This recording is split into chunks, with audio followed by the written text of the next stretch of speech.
Boom.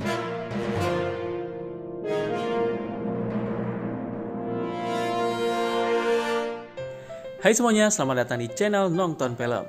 Kali ini gue akan membahas alur cerita dari The Girl on the Train keluaran tahun 2016. Film ini disutradarai oleh Ted Taylor dan diadaptasi dari novel dengan judul yang sama, karya Paula Hawkins. Film ini menceritakan tentang seorang janda yang pemabuk yang selalu memperhatikan mantan suaminya lewat kereta, hingga akhirnya menjadi sebuah malapetaka. Penasaran akan ceritanya? Yuk langsung saja kita ke alur ceritanya sekarang. Eits, tapi sebelumnya jangan lupa dukung terus channel ini dengan cara tonton sampai habis videonya, like, share, dan juga subscribe. Dan nyalakan lonceng notifikasinya agar kalian selalu update di channel Nongton Film. Yuklah, cus! Film diawali dengan diperlihatkannya sesosok wanita yang sedang duduk di kereta seraya melihat ke arah luar. Wanita itu bernama Rachel Watson. Rachel selalu menggunakan kereta 2 kali sehari, yaitu pada pagi dan juga petang, dalam perjalanannya pulang dan pergi ke kantor. Di setiap perjalanannya, dia selalu memperhatikan sebuah rumah. Rumah itu adalah rumah kediaman mantan suaminya yang bernama Tom. Namun pada saat itu, Tom sudah memiliki seorang istri baru dan juga seorang anak. Rachel dan Tom dulunya tinggal di rumah itu. Mereka adalah keluarga yang sangat bahagia. Mereka sangat menginginkan seorang anak, namun berbagai cara dan usaha yang ditempuh tidak membuahkan hasil. Rachel lalu menjadi seorang pecandu alkohol. Saat mabuk, Rachel menjadi tak sadarkan diri dan selalu membuat kekacauan dan juga kekerasan. Hal itu tidak bisa dia ingat ketika dia sadar dari mabuknya.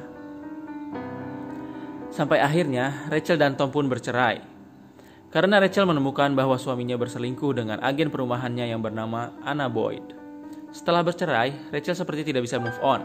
Dia selalu memperhatikan kediaman mantan suaminya lewat sebuah kereta. Dia juga sering mengirimkan SMS dan juga menelpon mantan suaminya tersebut. Bahkan, pernah suatu hari saat sedang mabuk, Rachel masuk ke rumah itu tanpa izin. Dia menggendong anak Tom keluar dan membuat Anna takut. Selain rumah mantan suaminya, ada satu rumah lagi favoritnya, yaitu rumah di Jalan Beckett nomor 15. Di rumah itu tinggal sepasang suami istri yang bernama Megan dan Scott. Menurut Rachel, mereka adalah pasangan yang sangat romantis dan juga sempurna, sehingga membuat Rachel iri dan terobsesi dengan mereka. Namun pada kenyataannya, Megan dan Scott tidaklah seharmonis itu. Megan adalah seorang wanita yang dingin dan tidak setia. Bahkan kerap kali dia menggoda laki-laki yang beristri. Sedangkan Scott adalah suami yang posesif, pengekang, dan terkadang kasar. Mereka sering bertengkar karena Scott sangat menginginkan seorang anak, sedangkan Megan tidak. Megan trauma akan masa lalunya, karena pada di umur 17 tahun dia mempunyai seorang anak namun meninggal karena kelalaiannya sendiri. Scott lalu meminta Megan untuk bekerja paruh waktu sebagai pengasuh anak tetangga mereka, yaitu adalah anak dari keluarga Tom dan Anna. Megan seringkali menghabiskan waktunya untuk menceritakan kehidupan rumah tangganya kepada psikiaternya, yang bernama Kamal Abdik. Karena sering menggoda psikiaternya tersebut, akhirnya mereka pun memiliki sebuah hubungan yang terlarang. Keesokan paginya di kereta, Rachel melihat Megan, yaitu gadis idamannya. Dia nampak sedang berdiri di balkonnya bermesraan dengan seorang pria. Namun kali ini, pria itu bukanlah suaminya. Rachel berlari ke belakang mencari spot yang bagus untuk melihatnya. Rachel menjadi kesal sekaligus kecewa, karena baginya kehidupan Megan sudahlah sangat sempurna, dan dia telah merusaknya. Malam harinya, Rachel kembali mabuk-mabukan di bar. Dia mengekspresikan kekecewaannya sambil merekamnya. Dia bilang bahwa dia akan menyambak rambutnya dan membenturkan kepalanya ke lantai. Dalam keadaan mabuk, Rachel memutuskan untuk melabrak Megan. Dia berhenti di stasiun dekat rumahnya dan melihat Megan sedang berjalan ke arah terowongan. Di situ Rachel meneriakinya sambil mengejarnya. Dan dalam kegelapan terowongan terdengar suara benturan dan Rachel pun pingsan. Singkat cerita, Rachel tersadar di kamarnya dengan bersimbah darah dan juga tubuhnya dipenuhi oleh lebam. Dia lalu mendengarkan rekamannya tentang imajinasinya membenturkan kepala Megan ke lantai dan membuatnya berpikir apakah dia telah menyakiti Megan saat itu, karena dia sama sekali tidak bisa mengingatnya ketika dia tersadar. Siangnya, Rachel mengunjungi perkumpulan rehabilitasi bagi pecandu alkohol. Di sana Rachel bercerita tentang kejadian siang itu, dan dia harus mengingat apa yang sebenarnya terjadi di hari Jumat itu. Di perjalanan pulang, tepatnya di dalam kereta, Rachel melihat wanita yang bernama Martha. Martha adalah istri dari bos dari mantan suaminya, yaitu Tom. Dia teringat akan kejadiannya di masa lalu, yaitu ketika Martha mengadakan pesta, dia mengacaukan pestanya dan juga mempermalukan Martha. Hal itulah yang membuat Tom akhirnya dipecat dari pekerjaannya. Sampainya di apartemen, di sana sudah ada 2 detektif yang akan melakukan beberapa pertanyaan kepada Rachel. Detektif itu bernama Riley. Dia menanyakan di mana dan kegiatan apa yang dilakukan Rachel di hari Jumat itu ketika Megan menghilang. Rupanya kepolisian telah mencurigai Rachel atas hilangnya Megan. Ada bukti-bukti terkait hal itu, yaitu Rachel diketahui turun di dekat stasiun tempat kejadian perkara dan ditemukan pingsan di dekat terowongan. Detektif menjabarkan kemungkinan bahwa Rachel menyerang Megan karena Megan mirip dengan Anna. Rachel berdalih dia mampir ke stasiun itu dikarenakan akan mengunjungi mantan suaminya, tapi akhirnya tidak jadi dan kembali pulang. Karena kepolisian juga pernah mendapat laporan bahwa Rachel pernah masuk secara diam-diam ke rumah Anna dan juga mengambil bayinya. Rachel mengaku bahwa dia sama sekali tidak mengenal Megan. Dia juga sering berkendara pulang pergi dengan kereta untuk keperluan pekerjaannya. Namun, detektif menyangkalnya karena diketahui juga Rachel telah diberhentikan dari pekerjaannya setahun yang lalu. Karena kurangnya bukti-bukti, akhirnya para detektif itu pulang.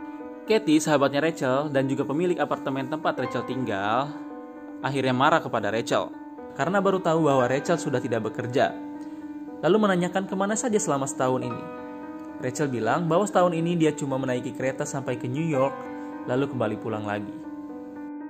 Saat itu Rachel teringat akan perselingkuhan Megan, lalu kembali turun untuk memberitahukan informasi itu kepada detektif Riley. Namun ternyata hal itu malah membuatnya tambah curiga terhadap Rachel. Karena Rachel pada awalnya bilang bahwa dia tidak mengenal Megan sama sekali. Di kereta, Rachel membaca artikel soal seminggu hilangnya Megan. Ponsel dan ATM-nya Megan tidak digunakan semenjak seminggu yang lalu. Karena masih terobsesi dengan Megan dan juga kasus hilangnya Megan ini, Rachel memberanikan diri untuk mengunjungi Scott, suaminya Megan. Rachel memberitahukan soal Megan yang berciuman di balkon di rumahnya pada hari Jumat pagi. Petunjuk dan ciri-ciri yang dibicarakan Rachel itu mengarahkan Scott kepada seseorang, yaitu adalah psikiater langganannya Megan. Rachel melihat ke fotonya dan lalu membenarkan. Keesokan harinya, psikiater itu masuk berita. Dia diinterogasi dan diperiksa oleh kepolisian. Siang harinya, Scott menghubungi Rachel dan ingin bertemu dengannya. Di kediamannya, Scott marah kepada Rachel. Psikiater itu telah dilepaskan oleh polisi karena tidak cukup bukti. Karena Scott yang melaporkannya, psikiater itu pun akhirnya membuka rahasia tentang Megan. Dia bercerita bahwa Scott adalah suami yang pencemburu, pengekang, dan suka menyiksa. Sehingga polisi kini mencurigai Scott. Di luar, Rachel berpapasan dengan mantannya, Tom, dan juga anak istrinya. Tom menyuruh Anna untuk masuk. Rachel yang samar-samar mengingat kejadian Jumat kemarin. Rachel bilang bahwa Anna telah memukulnya di terowongan. Tom tidak ingin berdebat dengan Rachel yang sedang mabuk.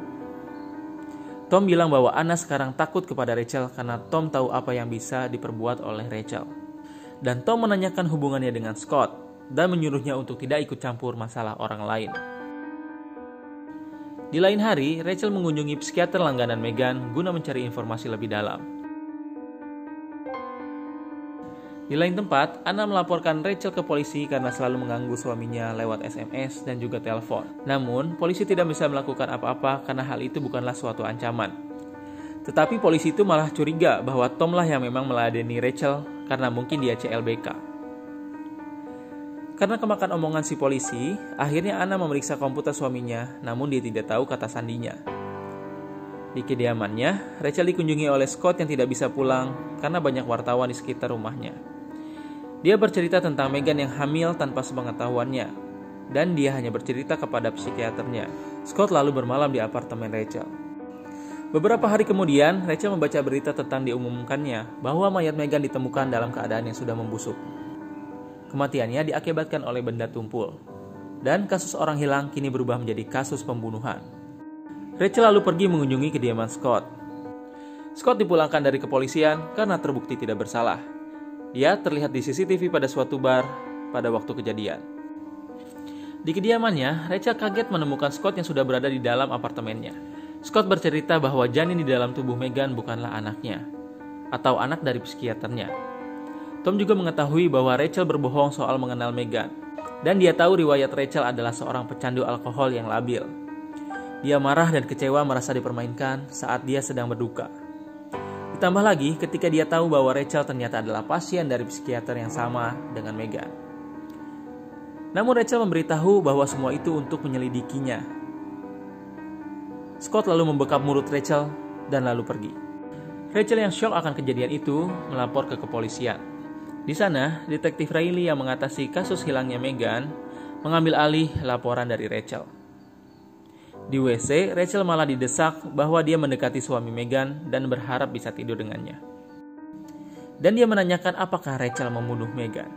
Rachel yang gemetar lalu pergi meninggalkan kantor polisi. Rachel mendengarkan kembali rekamannya dan mulai merasa yakin bahwa dia yang membunuh Megan. Malam itu, Rachel memutuskan untuk pergi dari apartemen sahabatnya. Di kereta, dia kembali melihat Martha, istri dari bos mantan suaminya yang dipermalukannya di pesta.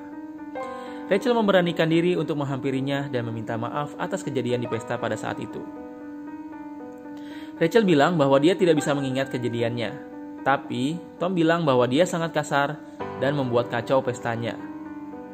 Karena tindakan itu juga, Tom jadi dipecat. Anehnya, Martha sama sekali tidak risih dan ramah kepada Rachel. Dia bilang bahwa pada waktu pesta itu, Rachel sakit dan beristirahat di kamarnya. Bahkan Martha menawarinya untuk menginap, namun Tom membawa Rachel pulang. Dan masalah Tom dipecat adalah karena dia berbuat cabul kepada setiap wanita di kantornya. Seketika itu ingatan Rachel pun pulih. Dia mengingat bahwa ternyata Tomlah yang selalu bertindak kasar dan bukanlah dirinya. Namun ketika tersadar dari mabuknya, Rachel lah yang selalu disalahkan atas semua kejadian itu. Dan dia dijejalkan hal-hal yang negatif sehingga masuk ke alam bawah sadarnya. Di tempat lain, tepatnya di kediaman Tom, Anna masih mencoba membobol password laptop milik suaminya. Namun masih saja gagal. Ketika menaruh laptopnya kembali ke dalam tas, dia menemukan sebuah ponsel. Dia lalu mengecek ponsel tersebut dan banyak SMS tentang perjanjian Tom dengan seseorang. Di tengah malam, ketika Tom sedang terlelap, Anna keluar membawa ponsel tersebut dan mencoba mendengarkan kotak suara dari ponsel tersebut. Alangkah kagetnya ketika Anna mengetahui bahwa ternyata ponsel itu adalah milik Megan. Tom terbangun mencari Anna, dan Anna langsung melempar jauh-jauh ponsel itu. Di lain tempat, Rachel mendatangi terowongan itu dan berusaha untuk mengingat yang terjadi di Jumat itu. Perlahan-lahan ingatan Rachel pun mulai pulih. Pada waktu itu, Rachel berteriak kepada Megan yang masuk ke dalam terowongan. Di ujung terowongan terlihat sebuah mobil yang dia kenal. Seseorang datang menghampirinya dan rupanya itu adalah Tom. Tom menyeretnya ke samping terowongan, mendorongnya, dan juga memukul kepala Rachel hingga berdarah. Tom lalu pergi dengan mobilnya bersama Megan. Keesokan harinya, Rachel mengunjungi Anna yang sedang bermain dengan anaknya di halaman. Anna nampak ketakutan melihat Rachel. Rachel meyakinkan bahwa dia hanya ingin berbicara dan memastikan Tom tidak ada di sana. Rachel bilang bahwa Tom adalah pembohong. Anna menjawab bahwa dia sudah tahu, karena dia berselingkuh dengan Tom selama berbulan-bulan di belakang Rachel pada waktu itu. Dan Anna juga sudah tahu bahwa Tom berselingkuh dengan Megan. Rachel memberitahu Anna bahwa Tomlah yang membunuh Megan. Anna bilang bahwa hal itu belum bisa dipastikan dan dia tidak akan meninggalkan suaminya. Tom lalu keluar dari rumah dan Anna langsung masuk membawa anaknya. Rachel berteriak-teriak bahwa Tom adalah pembunuh Megan. Dengan geram, Tom menarik Rachel masuk. Rachel mengaku melihat perselingkuhan itu dan bilang bahwa Tom juga telah memukulnya di terowongan itu. Tom lalu menyangkalnya, namun Anna ternyata berterus terang bahwa dia telah menemukan ponsel milik Megan. Di sana, Tom mengakui perselingkuhan itu sambil menggendong anaknya dengan paksa dan membuat anaknya menangis. Anna yang merasa terancam lalu merayu Tom untuk melepaskan anaknya. Tom kemudian memaksa Rachel untuk minum. Rachel pun menolaknya karena kalau dia mabuk, dia akan kehilangan ingatannya. Dan dia juga sudah sadar karena Tom membuatnya mabuk dan selalu menyalahkan semua yang terjadi kepada Rachel. Rachel juga membeberkan kepada Anna alasan kenapa Tom dipecat dari kantor lamanya. Tom yang semakin geram lalu memukul kepala Rachel dengan gelas hingga dia pingsan. Nah, di sini kita diperlihatkan gambaran apa yang sebenarnya terjadi di Jumat itu. Setelah Tom memukul Rachel di terowongan, mereka lalu menaiki mobil dan berangkat ke hutan.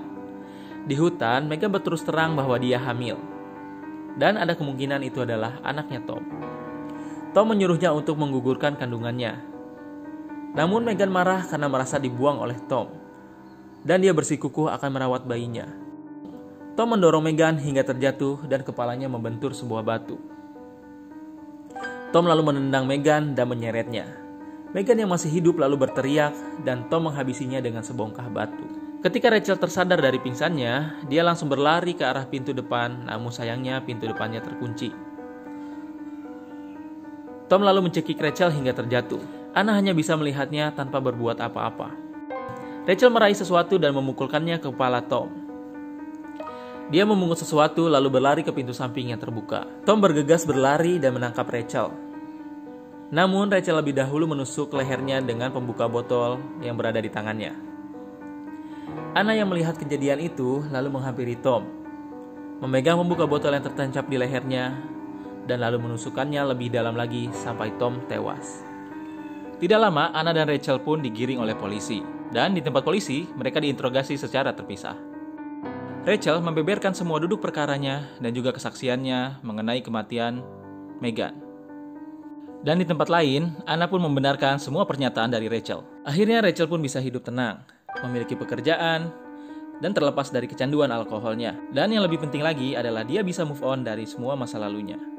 Dan dengan ini, alur cerita dari The Girl on the Train tahun 2016 pun berakhir.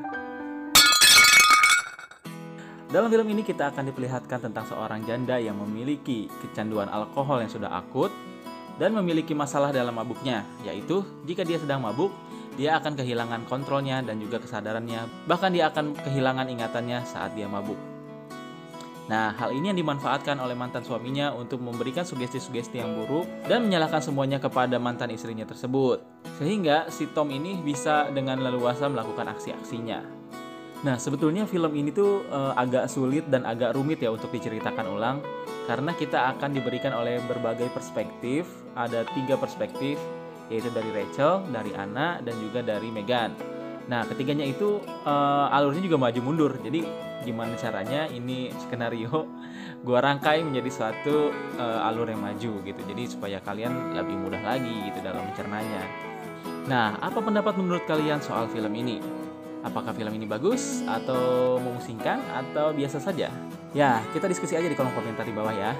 Gua Jul dari kru nonton film undur diri. Sampai ketemu lagi di konten berikutnya. Goodbye and keep watching.